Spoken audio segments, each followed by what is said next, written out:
Okay, children, continuing ahead with chapter 6. Today we will see a theorem which is slightly new to you. We'll just see what it gives us. After this theorem, as I said, everything else is only based on Pythagoras theorem. Anyway, this is basically theorem 6.7. If a perpendicular is drawn from the vertices of the right triangle, the right angle of a right triangle to the hypotenuse, then the triangles on both sides of the perpendicular are similar to the whole triangle and to each other. Basically ये क्या मतलब क्या है उसका? Suppose कोई triangle है, ठीक है, ये 90 डिग्री है और यहाँ से हमने एक अल्टीट्यूड भी डाला, ये भी ऑब्वियसली 90 डिग्री है. तो अब ये जो तीन ट्राइंगल हैं, एक ये ट्राइंगल, एक ये ट्राइंगल और एक ये बड़ा ट्राइंगल, तो ये तीनों ट्राइंगल है ये आपस में सिमिलर है. These are similar. उसको आपको प्रूफ वगैरह करने की कोई ज़रूरत नहीं है. अगर किसी समय ये ऐसे दिया हुआ है कि ये 90 डिग्री और सामने से परपेंडिकुलर जा रहा है, तो आप स्ट्रेट अवे लिख सकते हैं कि this triangle is similar to this and then दोनों ही similar to the bigger one also. Okay. अच्छा, इसकी जो ऑफ कोर्स रीजन तो आप अगर हमें सर प्रूफ करना नहीं, पर अगर हमें प्रूफ करना हो तो वो जो जिस तरह से वो एक सम हमने किया था एक्सरसाइज 6.3 में कि ए सिमिलैरिटी से हो जाता है कि भाई एक एंगल 90 है और एक वो एंगल कॉमन हो जाता है, तो उससे हो जाता है. बट हमें अभी फिलहाल प्रूफ देखने की जरूरत नहीं है इसकी. बट हमें क्या देखने की जरूरत है, वो उसका पैटर्न है. फॉर एग्जाम्पल, जैसे फॉर एग्जाम्पल ये नेमिंग करी हमने ट्राइंगल ABC, ये एंगल 90 और ये एंगल 90. अब ये जो सिमिलरिटी क्या बनती है वो ऐसे बनती है, ADB similar to BDC is similar to APC. ये जो पैटर्न है ना, अगर हमें सम फास्ट करने हैं तो हमें याद रखना है ये पैटर्न, ठीक है. क्योंकि एग्जाम में हमारे पास ये जो अगर आप एक एक वो सिमिलरिटी अपने मन में करेंगे क्या किसके साथ है, तो वो आपको बहुत टाइम लगेगा. फॉर एग्जाम्पल, जैसे फॉर एग्जाम्पल आप सपोज हम ये वाला सम है और आपको अगर सिमिलरिटी लिखनी है तो एक सेकंड में हम कैसे लिख सकते हैं पैटर्न. देखो, जैसे आप जब छोटे थे आप तो स्लाइड्स पे चढ़ते थे, तो चढ़े और स्लाइड पे उतरे और फिर एक माउंटेन पे गए, तो ADB BDC ABC. अब जैसे अगर मुझे इसके लिए लिखना हो तो एक सेकंड में PSQ similar to QSR similar to PQR. ठीक है, हम एक सेकंड में लिख सकते हैं. आपको चेक करने की जरूरत नहीं हो क्या किसके साथ मैच कर रहा है. और ये हम क्यों जल्दी से लिखना चाहते हैं, क्योंकि इसके बेस के ऊपर ना they will ask something. For example, जैसे ये क्वेश्चन है, ठीक है, क्वेश्चन में आपको ये फिगर दी है, दिया हुआ ये एंगल 90 और ये एंगल भी जैसे 90 है, और आपको प्रूव करना है suppose AB² is equal to AD dot AC. ये आपको प्रूव करना है. तो अब जैसे पैटर्न फॉलो करता हुआ ADB similar to BDC similar to ABC. ठीक है, ये हमारा ADB similar to BDC similar to ABC ये हमारा है. आप लिख सकते हैं बाय थ्योरम 6.7. आप स्ट्रेट अवे आप लिख सकते हैं. अब सपोज मैं ये वाले को लेता हूं ADB और ABC. अब हमें मालूम है जब दो ट्राइंगल सिमिलर है तो उनके जितने भी बचे हुए रेशियोज हैं वो साइड के रेशियोज वो क्या हो जाते हैं, इक्वल. तो मैं लिख सकता हूं AD upon AB is equal to AB upon AC is equal to BB upon BC. अब हमें प्रूव करना है ये AB² equal to AD dot AC. तो इसमें अगर मैं देखता हूँ इन दोनों को अगर मैं कंबाइन करके क्रॉस मल्टीप्लाई करता हूँ, क्रॉस मल्टीप्लाई किया AB into AB AB² is equal to AD dot AC. तो ये हमारा सम हो गया.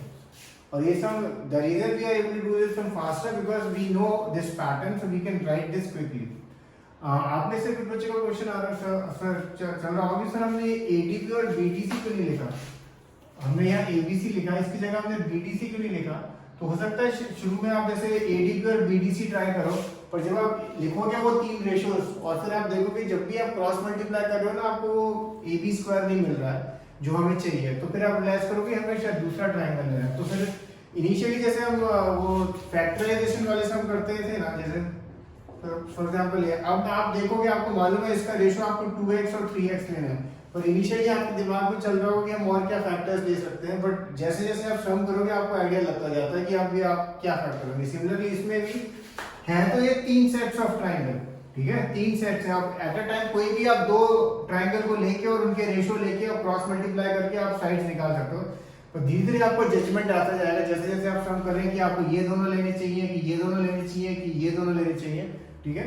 और उसमें ऐसी कोई बात नहीं कि अगर सपोज आपने एडीसी और बीडीसी पहले ले भी दिया और आपको वो नहीं है तो आप आगे बढ़ के दूसरे दो ले लो, ऐसे आप करते जाओ।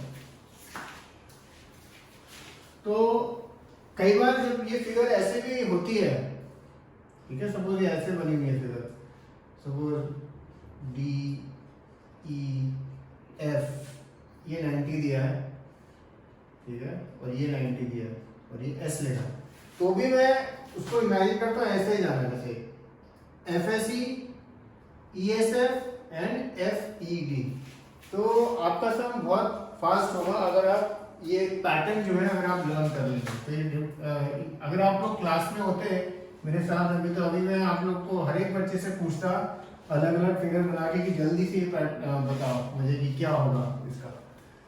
अब जैसे अब ये वाला ही सम है, ठीक है, हमें प्रूव करना है BC square upon AC square is equal to BD upon AD, ये आपको प्रूव करना है।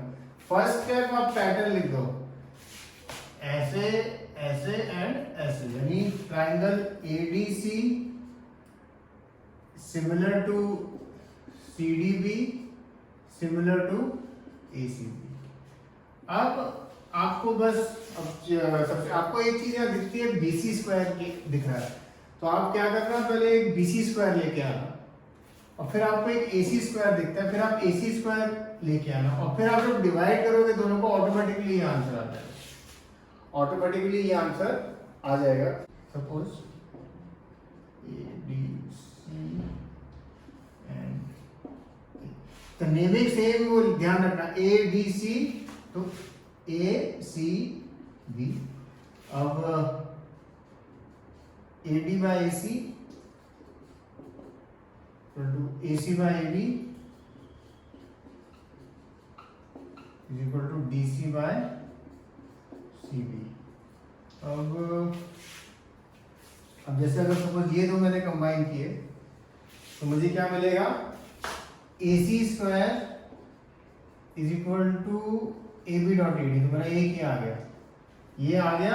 अब इसको लिख के आप साइड में कर दो एंड फिर उसके बाद आप इसी तरह से, अब जैसे मैंने हिट एंड ट्रायल मेथड है कि मैंने ये दोनों चूज किया, अब आप कोई दूसरे दो चूज कर लो और आपको क्या वैल्यू निकालनी है, BC स्क्वायर, और जब आप निकालोगे BC स्क्वायर और फिर जस्ट डिवाइड करोगे तो ऑटोमेटिकली ये आंसर आ जाएगा, ठीक है।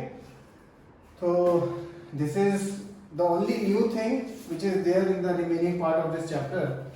अब हम एक्सरसाइज 6.5 के फर्स्ट सेकंड थर्ड सम कर रहे हैं। फर्स्ट सम तो ऑफ कोर्स 9th का ही है, सेकंड और थर्ड सम इस साल के हैं।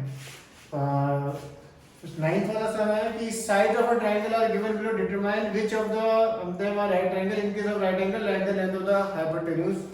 ये तो आई डोंट थिंक आप मुझे डिस्कस भी करना है, बट सपोज तीन साइड दी हैं आपको 3 4 5,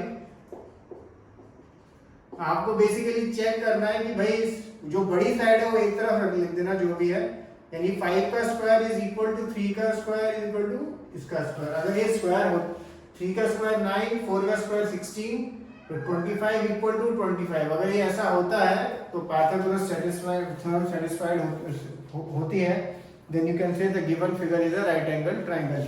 अगर LHS इक्वल टू RHS नहीं होता है, then you will say it is not a right angle triangle. Hypotenuse of course as you know is always the longest side, तो लॉन्गेस्ट साइड साइड में रखना है, बाकी दो सामने रखना। तो जरूरी नहीं है सारे राइट एंगल ट्रायंगल हो, कुछ होंगे कुछ राइट एंगल ट्रायंगल नहीं भी होंगे।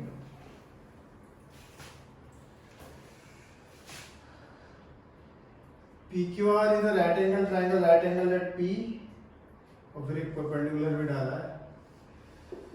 PQR right angle at P, एक परपेंडिकुलर डाला है on Q R and PM is perpendicular on Q R. Show PM square, ये आपको शो करना है, PM square is equal to QM dot M R, ये आपको शो करना है।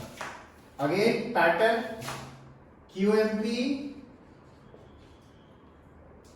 Similar to PMR similar to QPR. Okay, QMP PMR QPR, ये हमारा पैटर्न है। अब आप देखना कौन से दो ट्रायंगल को चूज करेंगे जिससे हम रेशियो लिखें तो ये आपको ये आ जाए, ठीक है। Last question is question number 3। In the figure ABD is a right angle triangle, right angle at A, AC perpendicular BD, show, ये तीन ऐसे एक एक करके लिखे हैं। अगेन जैसे मैं तो इस फिगर को ऐसे उल्टा करके देखता हूं, ठीक है, मैं इस फिगर को ऐसे देखूंगा, फिर मैं देखूंगा DCA similar to ACB similar to DAB. तो ये पैटर्न याद करने का फायदा क्या होता है, आप एक सेकंड में लिख सकते हो क्या है सिमिलरिटी, ठीक है। DCA similar to ACB similar to DAB, और फिर आपको बस चूज करना है कि कौन से दो ट्रायंगल आप लिखोगे, वो रेशियोज क्रॉस मल्टीप्लाई करोगे तो आपका आंसर आ जाएगा, ठीक है। So do these 3 questions and एक दो और क्वेश्चन मैं आपको लिख के दूंगा। Okay, cheers.